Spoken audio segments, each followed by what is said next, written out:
திருவள்ளூரில் 12 அம்ச கோரிக்கைகளை வலியுறுத்தி தமிழ்நாடு தொடக்க கல்வி ஆசிரியர் இயக்கங்களின் கூட்டு நடவடிக்கை குழு சார்பில் கருப்பு பேட்ஜ் அணிந்து கவனஈர்ப்பு ஆர்ப்பாட்டம் நடைபெற்றது.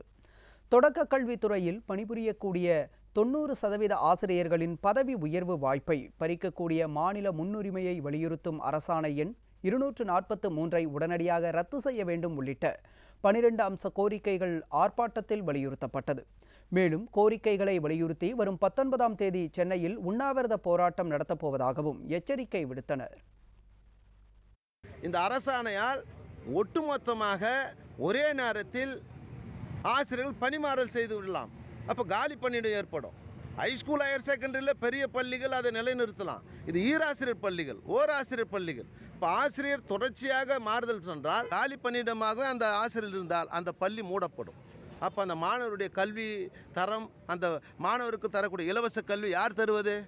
எனவே அரசு பள்ளியை மூடுகின்ற நோக்கத்தின் சித்தாந்தத்தில் இதை செய்கிறார்கள். எனவே இந்த அரசாணையை நீக்க வேண்டும்.